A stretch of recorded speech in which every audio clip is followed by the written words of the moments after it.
Very good morning. Nkwaniriza omulungi eyokumira ku munyo eneyo program Tambula n'okumanya ekuleetebwa Stanbic Bank. Stanbic Bank, it can be. Balina ebyenjawulo bingi naye leero nzikiriza nkubulire ku FlexiPay. FlexiPay olina ky'oyagala okusasulira. Biiru, masannyalaze, mazzi, URA, NSSF kwegamba buli ky'osasulira kyonna osobola okukikola bulungi nnyo ng'okozesa FlexiPay. Kati awo nkugambira nti kwata essimu tuzimbe kubanga era FlexiPay gye tukozesa okuzimba Pentagon. Kwata essimu tuzimbe *291#. Bw'okimala genda ku option number 2 egamba Pay Merchant. Ekyo bw'oba okimaliriza teekamu omuwendo gw'ensimbi. Omuwendo gw'ensimbi bw'ogumaliriza oteekemu Reason, ebeera Pentagon oba Church oba HPMI. Ekyo nakyo oba okimaliriza teekamu number 1 okonfaminge, then oteekemu pin yo. Simple as that. Stanbic yebyanguya byonna. Stanbic Bank, it can be. Erungamizibwa banka enkulu eya Uganda ate nga ne ssente ez'abateresi bonna zikumibwa ekitongole ki Deposit Protection Fund of Uganda okutuukira ddala ku bukadde 10 obw'ensimbi eza Uganda. Olunaku olwaleero tugenda kweyongerayo waliwe twatandikidde beba amacha baatubulidde ebyokukola mu massage ne be tutalina kukola. Omulungi Susan Makula Bujjingo yatuuse dda kaatulamuseeko tweyongereyo. Tukwebaza okubanga oli ku Salt, webali kutwagala, webali kwagala Mukama, tobeeranga ongolooza nti enkyono olulaba. So bw'obanga osalawo ogamba nti nze ngenda goberera Kristo kiina kuba leero. Bw'oba oyagala okyusa empisa olina kyusa leero. Bw'oba oyagala okwagala abantu b'oyagala b'olina mu bulamu kiina kuba leero. Singa enkya tobaawo. So living obulamu bwotyo nti singa enkya sibaawo kino naafuna chance ekikola, naafuna chance egamba it's not. Era teri guaranteed nti enkya onoogibeerawo. Bw'oba ofunye chance egamba kisa kye nti omwagala teoha. Tulekerawo okulinda abafo bawe ebimuli bibagulire nga balamu. Ebimuli bingulire kati nga mulamu munno kimugulire okimuwe nga akitegeera ice cream mugulire munno muwe obulamu. Mami nange ogenda kungulira ice cream. Bannange nina kutwala kisa kye out bagenda kuntwala full busy. So omuntu yenna gw'oyagala musiime nga mulamu. Sunday eno eyaggwa pastor alina ekintu kye yakola. Buli muntu yakinterpreting nga bulala. Ye kasita mu mutima gwe amanyi kye yakola. Yes. Naye because enkya tomanyi, forgive, sonyiwa, let go. Musonyiwe. Okusonyiwa kuyamba gwe obutabeera musibe w'oli eyakola ekintu. Naye musumulule. Kabula okireese, that was really powerful. It was a powerful message. Ate Katonda yakireeta nga sina kikye. Nalaba deliverance mu church. Gye bayita deliverance. Kyaddukira ku mizimu gyokka ku gweri. Weetaaga okuva mu busibe bwa sitaani oba obutasonyiwa. Nti of course ng'omuntu grudge ebeerawo, onyiiga, obusungu bubeerawo, omuntu akoze ekintu. Naye to holding on to that pain for long.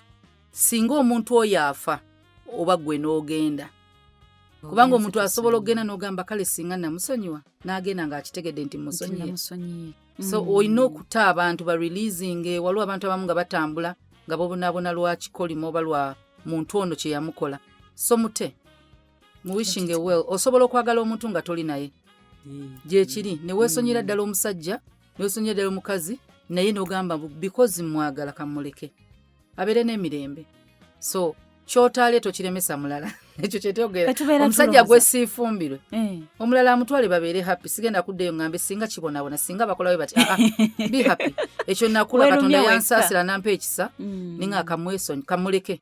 Because bw'omuta then yoleseewo room ngeri empty for another person to come in. Buli lwo holding a grudge ku musajja oba omukazi gwe wakyawa, akyali mu mutima gwo tewali room for another person. Weesibye wekka. So kati weetaaga omugjewo Katonda akuterewo omulala. Space gicreating gwennyini. So tosobola kwagala ng'okyawa. So kikole. Naye twogera ku nsonga y'ebinywa. Ebinywa bwe kiba kirwadde tokwata muntu kunyiga. Era ebisinga ebinyiga bye tukozesa bw'oba tukozeseza kyo ekibuguma kwata ice. Ice tomuteekako bwotyo direct ku kinywa. Ice omusiba mu katambaala oba mu tawulo, obunnyogovu ne bugenda ku kinywa. So kolinde watugambye ekibuguma. Ekibuguma ki relaxing nga ne ice akakanya okuzimba. Akati Nakuba byadde bintu bintabudde. Kiri kibuguma kino kinnyogoga. Ekibuguma kirelaxingisa. Ne kino ne kikkakanya okuzimba. Ayisa kakanya okuzimba. Nti ate bw'ona okuba ekikonde ne wazimba. Tuli ku masopool kati si kuzimba.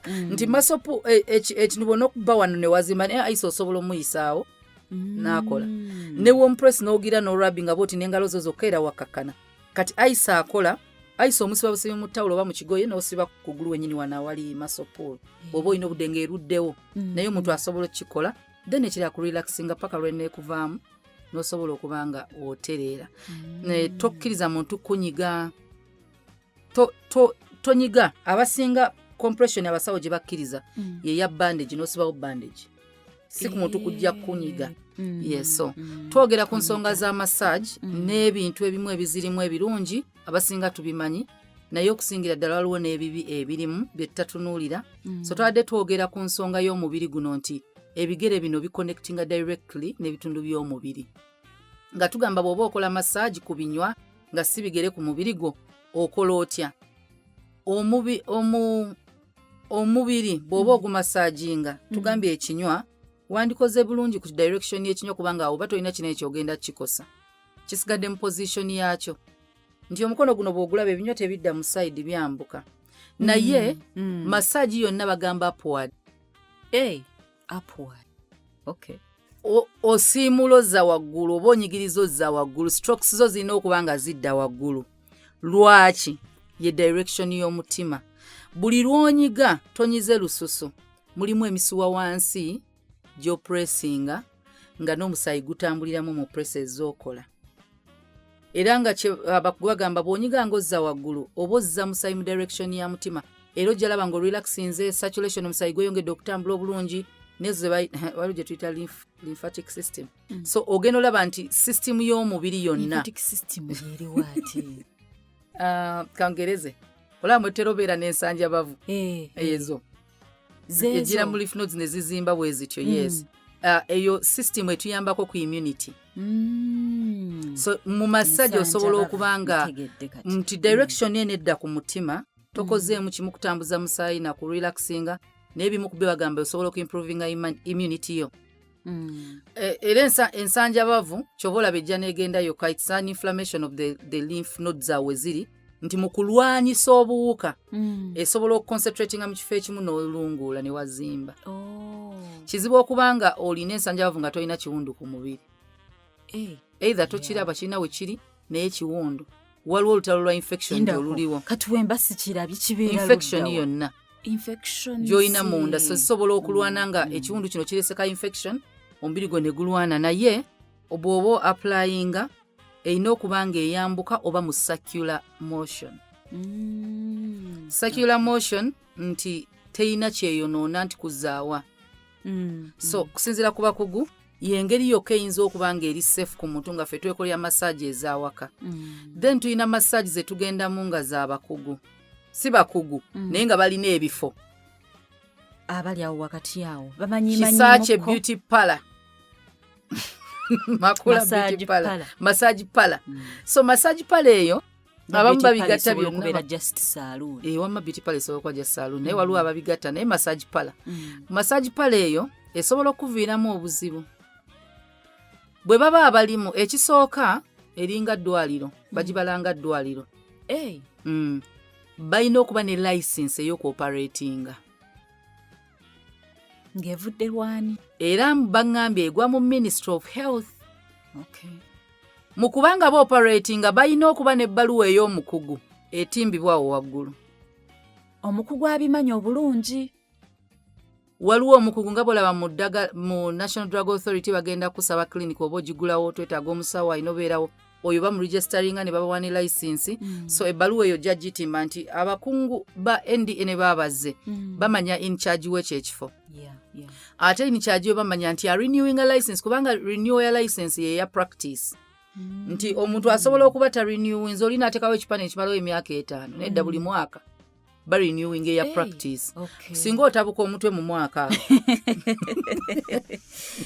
balinga balooyo okyategeera okyategeera nga bwe twakwera license balina ebigezo bye bakolakolawo ebigezo bye babuuza era tulina okwegendereza nnyo kubanga abantu abamu bamanyi okupangisa abasawo ne baba wa registeringira naye nga otabeerawo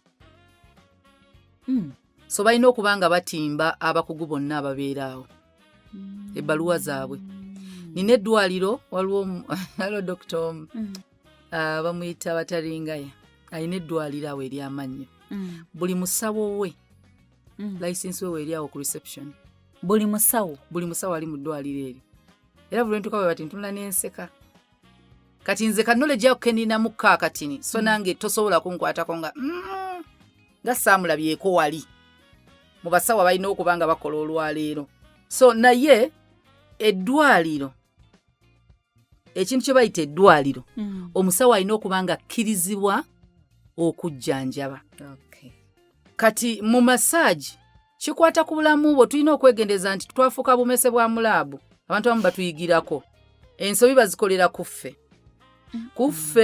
ye bayinza n'obutamutegeera naye n'amanya bwenyiga wano n'aba bw'ati ng'ayigidde ku ggwe n'agamba ekitegeeza wano siina kukwatawo naye nga gwe amaze okuleetera obuzibu kati abo banengeraga abayintaani naye abo nga bo sina ba student naye bano abantu betusanga ku luguudo oli n'agamba tugaba emirimu massage pala abawala ne bajja ne bagamba kyukamu tunula eno ne bakiwe bityo omuwala ajja nga alabika bulungi agenda sikiriza naye nga talina bukugu bujjanjaba muntu ng'akozesa engalo ze okunyiga omubiri gw'omuntu so manya nti okuva ku mutwe gwo paka ku bigere buli akwatako asobola okukulwaza naye ate asobola okujjanjaba abantu waliwo woosanga oli mbw anyiga omuntu omutwe amasaji nga bali ku musuwa gwa wano bwe weekwatawo kisakye mukwana jja kunnyonnyola abantu kino kitundu ki ati okutta omuntu atamanyi wadde ak'obusawo n'akamu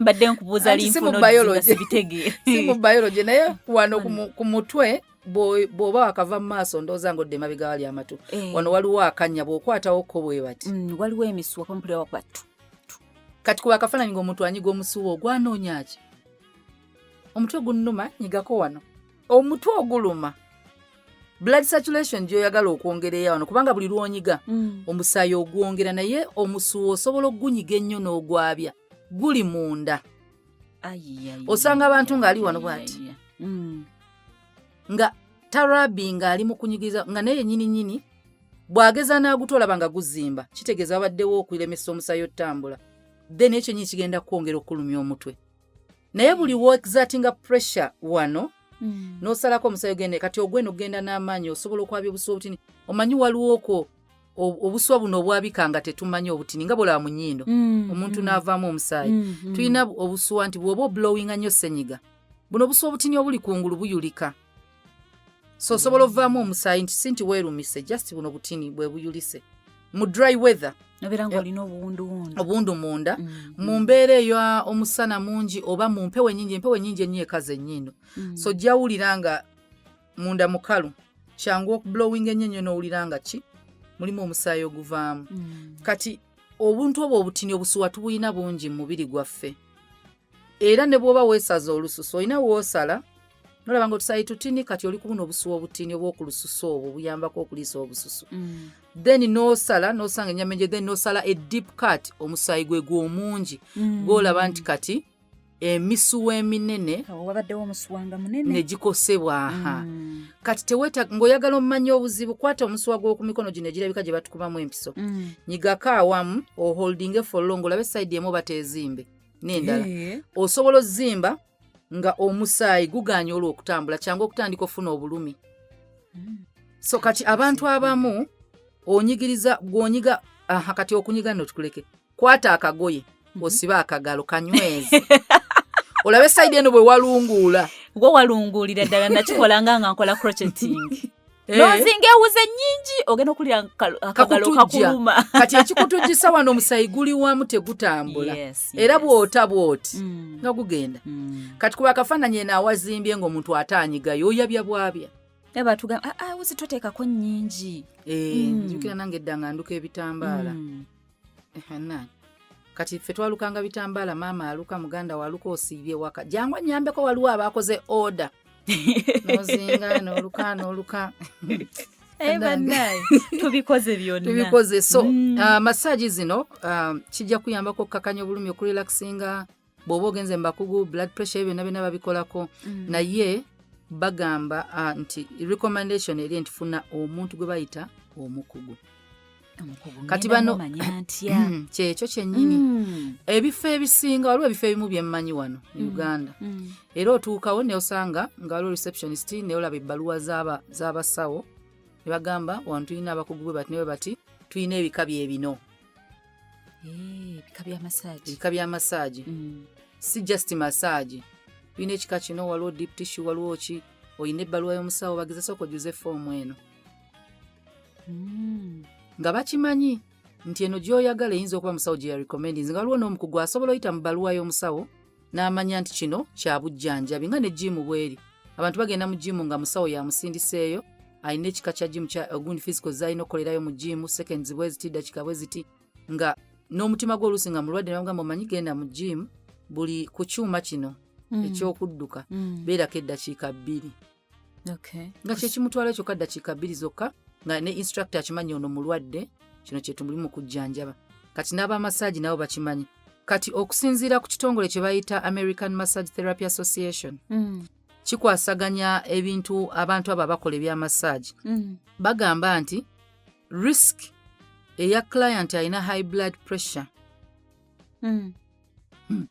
alina high blood pressure oba alina endwadde z'omutima asobola okuba omuntu wa pressure ababwati pressure y'omusaayi eno tulina eri nnomo ffenna nga toli mulwadde nti omusaayi gwe gutambula tewali kiguziyiza ne wabaawo omuntu n'afuna build up y'ebintu nga bwolaba enkonge enkonge ozimanyi ezibeera mu payipo nga bw'onoonya obuugi ne bukwatira mu kaseke kati ebintu ebyo bisobola okujja mu misuwa nga muyiseemu oba masavu pleki yonna abamu si masavu abanywa sigala mugendamu ebirungo ebyo biki kati buli we kigenda nga bw'olaba enkonge mu payipo kubanga abantu bayinza okitegeerera awo nti payipo etwala amazzi esobola okugendamu ebintu ne bikwatira muli tekigaana amazzi kutambula naye singa kigenda kyeyongera obungi kitegeeza omusuwa gukendedde obunene kati ate omusaayi gujja nga gwegumu obungi kitegeeza pressure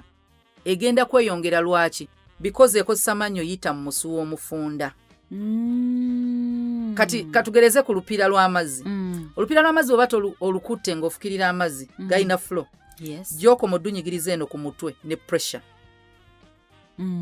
wali okuteeka olupiira ng'ofukirira oba miti oba bimuli biki bwe bityo ng'onyiga eno ku endi ne bwe kaba kaseke nga okatadde ku tapu n'osumulula amazzi bwe gaba gayiika galina bwe gayiika pressure ye banno mu bwete bw'onyiga ku endi yaako ku nkomero yaako gagenda kuba wala gabanga agazze n'amaanyi amangi just okendeza bugazi bwawe gabadde gayita kati ne misuwa gyaffe bwe kiri eno bino ebigendamu ne bibuildinga up misuwa byongeza pressure y'omusaayi kyebayita high blood pressure yeyo high blood pressure it is high blood pressure yeeyongedde amaanyi pressure amaanyi gwe gatambulirako yeeyongedde kubanga bwe bayita wafunda kati ate ne tubaawo omuntu ng'ate misuwa gyo girelaxinze nnyo okusukka ku nnomo kubanga girina kuba ngiyita oba stiffness obukalubu bwamu bwe giyita naye singa okozesa ebintu ebirelaxinga ennyo oba omusaayi gwo ne gujabuluka nnyo okujabuluka kwe kubanga omuntu toyina waliwo eddagala nga limiribwa abalwadde ba clots kaongereza aspirin kubanga beera clot erina okuta kati bw'omumira nga toli mulwadde wa clots omusaayi gwe batandika okujabulula okumeltingamu kubanga tolina clot kati kyangu okukeera nga ne blood pressure yesse factors ziyinza kuba nnyingi naye njagala kugereza kye tuyinza okutegeera nti pressure eno emisuwa gyo giba nga girimu ebintu byonna ebikugira omusaayi otambula egenda kulinnya kati ekizibu omuntu asobola okgenda massage nga tamanyi nti emisuwa gye mirwadde nti mu kubanga baginyiga abadde plaque akwatidde ku misuwa yandigibwa ku misuwa nayingira mu musaayi kati nti ng'olina buparticles obuli tukitegedde katusooka ndowooza yenyangu gye tuyinza okusooka okulaba nti eri gundi plaque oli abadde aliko asobola bw'onyigiriza asobola olrapturing emisuwa kubanga kati omusaayi tegulinayo guyita nswa ne gwabika naye otya ng'ogenza obimasaaginga ne bitandika releasinga clots mu musaayi kubanga waliwo ebiri tebiina buzibu teri abinyize katugeze nti oyagala zibukula pipe ya rubber gikuute bwoti ng'oginyiga oje okateeke mu ngalo obeere ng'orabinga bwoti ogenda laba enkonga etandika ofulumira mu mazzi kati kyokole emisuwa gyo mu masaagi kyebagamba nti waliwo risk eya blood clots osobola okuva mu masaagi ng'oggyeyo endwadde gye babadde basobola okusanyawo n'eddagala ng'olimira bumizi because obadde tomanyi kizibu ky'olina n'oggyawo endwadde olwa pressure gye batadde ku pleke oli ali munda so tugenda olaba nga obukloti buno obugenze munda butandika otambulira misuwa ku mutima mawuggwe kasita bugenda mawuggwe olwo tossa mutima oluki bagamba okukakana bumu bagamba bumanyi n'okutravelinga kubanga si bumanyi kloti esobola otambula egenda weeyagala okusinziira ku musuwa gw'esanze n'eyitamu bw'etambula n'egenda ku bwongo kloti etta omuntu okusinziira weeri era omuntu bwe bagamba nti yafudde mutima banoonya kyovula bagamba postmortem ki ekyaviiriddeko omutima okufa nga bagamba kloti ze zaamuse si mutima ki ekyaleetedde omuntu ono okufa nti yabadde tassa bulungi ki ekyamuviirako obutassa mami wange abadde ku kitanda era yali tassa ngagamba sissa bulungi ne bwe mba nga lamidde sissa bulungi nga mugamba oba weebaka bubi wasseeyo piro naye ng'omanyi omuntu ye ayeemanyi omuntu oba omanyi omubiri gwo nga tugende ku muddwaliro ne bamukeberawo ne bamuwa ku budagala wejjukira mulwadde wa pressure biki mukadde atugamba naye n'obukadde butawaanyaani mami kati ogwaddako n'agamba sissa bw'asemba okwogera omutwala mu ddwaliro bamuteeka ku byuma ebyokusigeni kubanga tasobola kwesapootinga kati ye nga ye kati ng'ebyuma bye birina oyambako naye nga balina okukebera banoonye ensonga lwaki tassa ne basooka bakebera clots bagamba naye bazudde clot eri mu kugulu eno waggulu teriiyo yinza okuba temulemesa kussa ne baddamu ne bakebera bagenda osanga ng'amazzi g'alina alina amazzi mu lubuto mu mawuggwe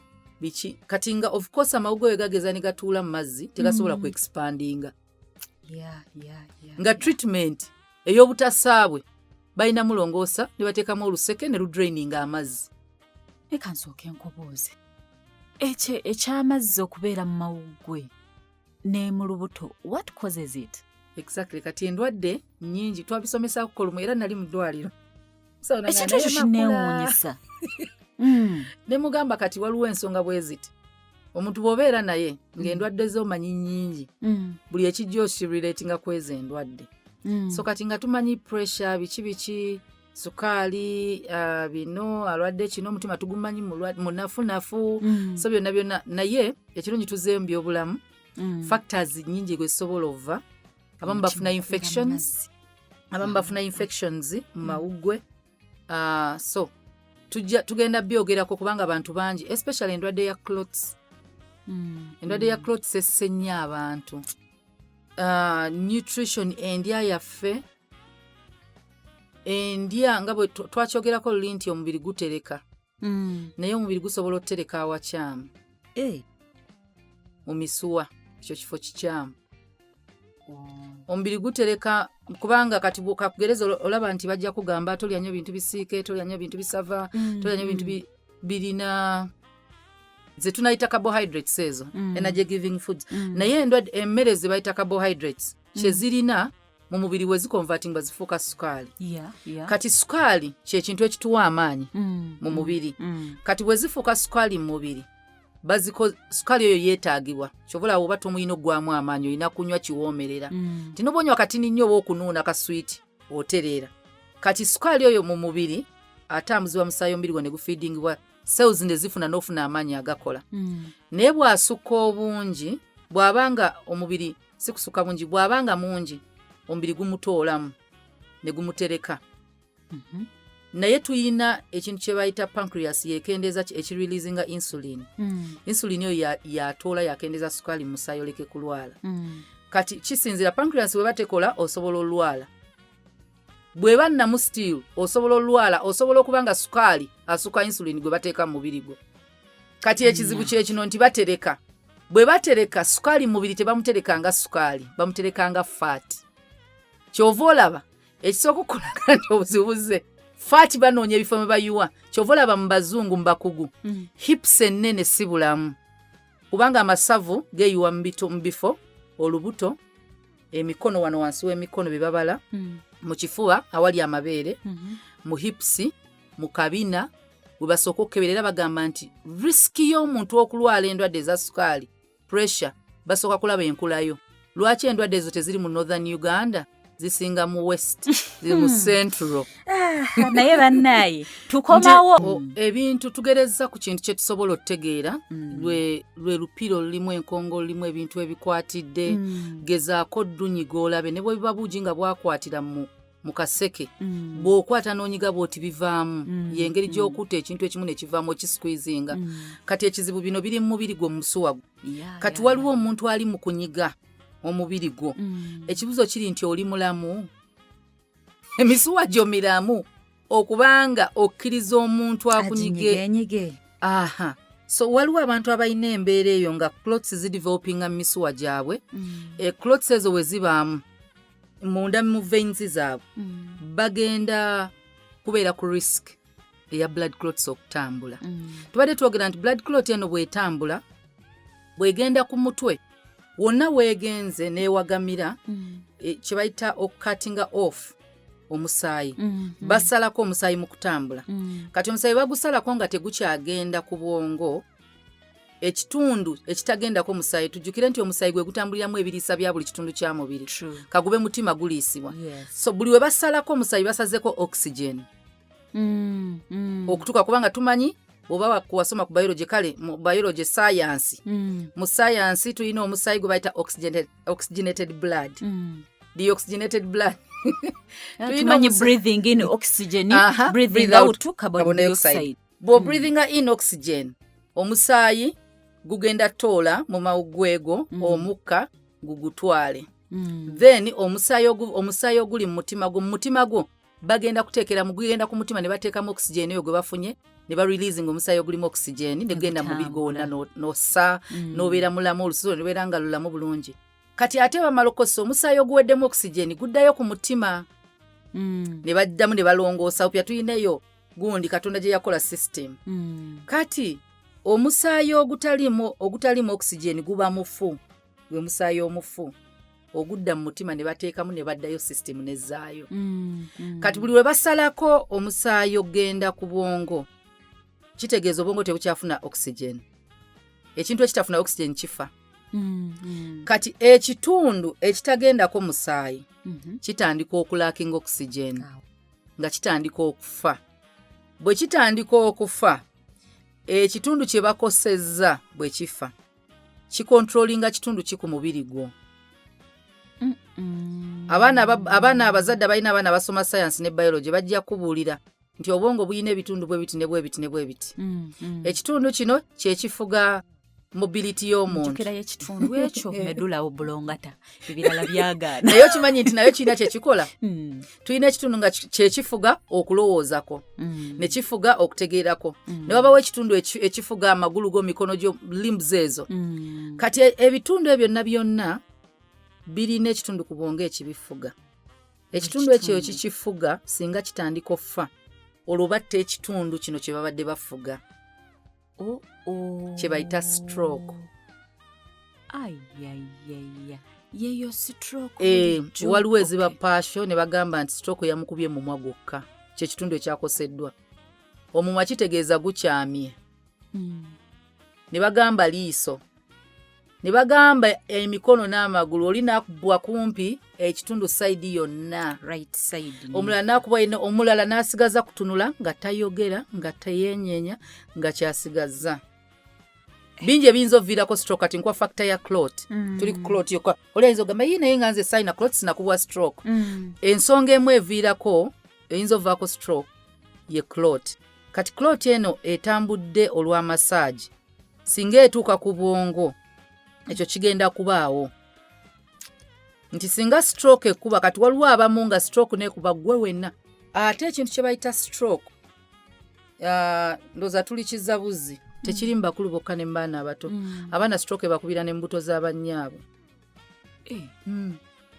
N'afuluma nga yagongobala, n'afuluma nga tasobola. Omukazi n'agamba naye omwana wange tayavula alina emyaka 2 nga yakubwa. Era nga bamutwala ne bamujjanjaba ne bamuteeka ku physiotherapy. Oyo omwana omuto mu lubuto? Olubuto. Omanya otya nti kati stroke yamu? Tosobola kitegeera paka nga bakebedde oba ng'omaze muzaala. Ne batandika omonitoringa ebibye. Omubiri gwe, engeri gy'akolamu ebintu bye nti ebbanga bwe liti kino nga takikola, nga omwana tayogera. Omwana asobola okuba nga tayogera nga yakubwa stroke mu lubuto. Bintu bingi era omukazi bw'afuna olubuto lya kyekisooka. Pastor yali akyogerako ne kana ntosiiba. Nkusaba tosiiba. Ekisa kyanjawulo waliwo omukazi omu yaŋŋambye naye nze nasiiba. Kati nkusaba ggwe ampuliza tosiiba. Okusiiba kuno kuli spiritual, Katonda era awulira naye ategeera embeera gy'olimu. Okusiiba kitegeeza tolya. Omuntu bw'oba tolya gwe tofuna kimala. Kati naye ate munda olina muli babiri. Ommere y'omukazi gy'alya balya babiri. Kati oli mu kusiibisa oli bambi. Waliwo ali munda yeetaaga ebiriisa okukula kw'ebiriisa. Nga bw'olaba abaana nti bw'aba talya kimala akoozimba. Waliyo abaana bakoozimbira mu lubuto. Nga abalala balya naye ate onywa omwenge ng'olya ate n'omala n'onywa ebijjamu ebiriisa mu mubiri. Era mu bakazi ab'embuto buli lwonywa omwenge omwana anywa, lwonywa sigala anywa. Abanga atadde oluseke mu ggwe. Omwana atwalibwa kubanga parasite. Parasite kye kintu ekifeedinga ku kirala. Kakazi kato oba kasajja katono olyoka okaleta nga katamidde. Era ekikulaga nti omwana parasite kye kintu kye bayita placenta, omwana w'emabega oyo. Yeekuconnectinga n'omwana, kituula kuli ku bisenge byo ne kikunywa. Olina okulya omwana okulya. Gwe manya buli kyolya. Omwana we olina amutamivu gw'onywesa ali eyo munda. Abakulimba nti bw'onywa omwenge omwana we atukula nedda. Kati kamba buli omunywi w'omwenge tabula ayengera. Mwawula okutukula n'okwengera kw'omwana. Bw'onywa omwenge tegumuyiikira ku mubiri. Gumuyingiramu. Ekiriira kino kyaliiramu. So eyo okuvaayokko nti ebintu byonna by'okola byandikosa omwana wo. Naye abaana basobola ofuna ezo endwadde eza stroke tuyinza olulala okubyogerako. Naye bwe twogera ku massage tugambye risiki eriwo. Singa oba nga toli mulamu osobola okugiramu ddala obulwadde.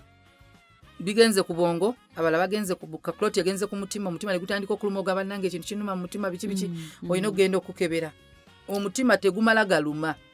Either guli strain, waliwo strain y'omutima eya pain. Waliwo kye bayita angina. Pain, eyo pain. Pain y'omutima ng'oli stressed. Waliwo dekawo ng'olina kye weeraliikiridde ennyo n'owulira nga mu mutima mukuluma ne guzimba. So eyo pain esobola okuleeta okukuluma mu mutima naye nga tolina clot. Omu ne bakukyawa n'owulira nga omutima gukuluma. Pain ginyinza. Anange niyo omusajja eyannumya omutima. Si bino simanyi heartbreak. Pain yennyini ng'owulira oli mulwadde wena. Ojja bannange ebintu byalaavu ebijjamu gundi. Okwagala omuntu omukyamu. Birumya olwala n'okuga engeri y'omubiri amasavu gye geesala olwa stress nakyo kyewuunyisa. Kyovulaba omubiri gwo gucommunicatinga gonda tebereza ebirowoozo engeri gye bisala olubuto. Amaze mbadde njagala kwebuuliza. Kati nga sinnagenda mu massage nsooke nkebera oba ndi mulamu. Genda bakkebera oba oli mulamu. Naye bannange. Omuzungu ayina ebintu ebimu bye yayanjulawo ebimu tubiraba mu firimu. Mu firimu bagendayo okurelaxinga massage nga bwe nkigambye. Balina ebika bya massage bye bakola nga barabinga to relax. Bagira ku lususu. Tension yene y'ekinywa oli amanya ekinywa kino genderera ekyawano ku shoulder wano ku kibegabega. Kyekinywa kimanyi okuba nga kiri stiff olw'okukola biki. Omuntu bw'akikwatako bw'ati orelaxinga. So balina ebitundu bye bakwatamu ne bagamba bona omukwata mu bigere bona omukwata wano ku mubiri ne barabingako oil. Waliwo oil nga tebalina mu tunyiga. Waliwo oil. Kangereze olive oil. Kwata olive oil. Kwata olive oil. Mubugumyeko. Mwesige nga abugumye. Mala okunaaba bulungi. Omwesige nga abugumye olaba oba teweebake. O relaxing. Otulo bwe tunambula kye ŋŋenda okukola. mubugumyeko ng'omale weesiige ng'omaze okunaaba. Abalala sinti ku relaxinga temulya kukkuta. Kuta ekiro ojja kwebaka. Kati tokkuta nnyo ku mmere kubuzaako mirembe. Nina juzi be nali ŋŋamba. Nina be nali nabo. Bali mu kwaya awo bakatongole yalimu. Ne bagamba nze mama wange yaŋŋamba. Mukazi omufumbo talya kukkuta. Nnyo ekiro. Kati nga mbuuza. Kati lumunga kimubuuza. Emugana naye lwaki? Nangamba nti oyinza okuba olina omwami wo nga mwesanyusa. Olw'omukuta omungi. N'okola by'otalina kukola mu kisenge oba mu buliri. Ne bannange. Ne sayansi waabwe akola. Kizibu omuntu akkuse okwekyusa ennyo n'atafuuwa kizibu. Tetulina kukkuta. Ate ne bw'oba okkuse waliwo emmere gy'otalya kiro. Oli mufumbo nze njagala nina ekintu kye nalinga njagala edda. Olaba ennyaanya kacumbaali oyo. Ne nkwata ebijanjalo saagala nnyo ebijanjalo bisiike. Kati ne nkwata ebijanjalo ebya boyiro. Ne nsaliramu amagi. Amafumbe. Time bomb. Nga naye bw'ogiwulidde nga bomb. Time bomb. Naye nga mbiryanga nga ze sina buzibu. Ng'owulira onyumiddwa. Naye mu bufumbo baŋŋaano bbirya. Ne bw'osaddaaka nga nkyagala naye. Omanyi bw'oba osuula wekka. Ennyumba gw'ogisasula landiroodi. Webake webikula bulangiti. Ozikubira eri oli wekka. N'ogenda ne mu ttooyi oli wekka. Naye ne tuveeyo eyo. Tayimba mutugireke. Tulikola lumu konferensi y'abafumbo. Ne tubeeramu n'ekisaaki. Kasita asuubiza okubaawo. Naye bw'otunuulira ebintu bino eby'omubiri. Wandibadde bino bye tukopa mu firimu abazungu bagenda naye balina ebika bye bakola. Si kunyiga bunyizi mubiri. Bino bye tunyiga. Agamba nyiga wano wannuma. Era gendera massage esinga ze tukola ziva ku muntu okuba nga awulira pain. Ogenda relievinga pain naye osobola okukosa obulamu bwe bwonna. N'oleetera ka clot ke bandisibidde awamu abasawo. Ne bakajjanjabira mu kifo kimu. Ne bamusiba bugundi bu bandage ne kabeera wamu ne bakatreatinga ne katatambula. Oli mu katambuza. Wuyo oli mu kifuba, oli mu mugongo, oli mu magulu, oli mu mikono. Kati laba bw'oreleasinga ate abantu mba munywa nnyo sigala muve ku massage. Kubanga gundi sigala aleeta build up ya plaque mu misuwa. Deposits ezo zisobola otambula. Zisobola otambula. N'ab'omwenge mwandikakkanye. Omanyi edda waliwo ebintu bye twakolanga edda mu nsi. Neebaza Katonda naye bantu bangi abalokoseera nga bakyali mu kkubo eryo. Katonda bw'akutaasa mu mwenge gw'ensi nga tonnamumanya kirala obadde ku kisa. Naye bw'otegeera amazima omwenge amazima Katonda teri kirungi kigulimu teguwooma. Just ekirimu nga Bayibuli wegamba onywe weerabire. Ekituufu weerabira mu kiseera ekyo bwe guvaako. Noddayo. Kyenyinza okugamba ekirimu nti osobola okwebaka, otamira ne weebaka. Naye mu kuddaaze osobola okwebaka n'omwana wo. Omwenge gusobola okulaga nti buli mukazi ali awo mulungi. Ky'oba olaba obwenzi bwangu nnyo mu bbaala. Osobola oseka na buli musajja. Ate waliwo abantu abamu ng'olina okwemanya. Nina juzi we nali ngamba nti nali neezuula nga bwenywa n'entamiira. Nkaaba. Emotions zakaaba. Gwembeera naye yakigwako. N'osanga omulala ng'aseka ng'ali social nnyo. Oyo wajja namukwatira mu bbaala. N'osanga omusajja nga mulwanyi. N'osanga oli ne yeefukira kubanga kasita omwenge otamira singa osoma omwenge gye gukolamu omubiri. Pata ze ezimu tezikyasiba. Tosobola holdinga musulo for long. Kati laba weefukira mu maaso g'abantu. Kuba akafaananyi ng'ogenze ne mukamaawo mulina we mutudde ne munywamu kapate n'atamira ne yeefukira. Of course tetugenda kugeya nga weoli. Ne bw'ovaawo ogwe bayita omukudaaze. Tera bw'oba woli tekuba kugeya. Tekuba kugeya tuba tugamba mazima. So oja toliiwo fe tuba tunyumirwa. Ya bingi lwakuba nti okyali obusibo obwo bukyaliwo kinyumo. Bintu bya kinyumo ebyo group n'ogenda n'olowooza nti bw'ofuna ssente olina kunywa mwenge. Sitani bwatyo bwalimba. Kati mmwe bambi ebyamasaji mubiveeko ate musooke mugende babakebere muyinza okuba mulina ebirwadde bye mutamanyi.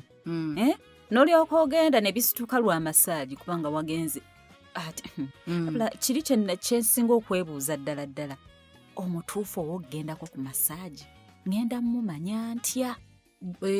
Ba-professionals mwe bali era olina okukebera n'olaba ddala abantu bano bakugu oba bataddewo buteesinga bw'oteekawo saaluuni. Abasinga bakola bwe batyo. Nze ndowooza twandizirese. Tuzireke. Twandizirese kubanga teri muddugavu agamba nti buli mwaka ninayo doctor's visit. Kale bannayuganda abasinga be tunaagamba nti 80% bali 20% gye bali ng'ayinayo simanyi dentist visit, simanyi doctor's visit, simanyi visit eno biki. Bannange nagenze nenkolako simanyi CBC, nagenze bankola kino nga buli mwaka akiteekayo nti alina okugenda bamukebereko omubiri gwoba mulamu, omusaayi gwoba mulamu. Abamu tumala lwalayo ndwadde n'otuuka mu ddwaliro omusawo n'agamba neetaaga nkebera omusaayi gwo gwonna, n'omugamba musawo nina za malaria.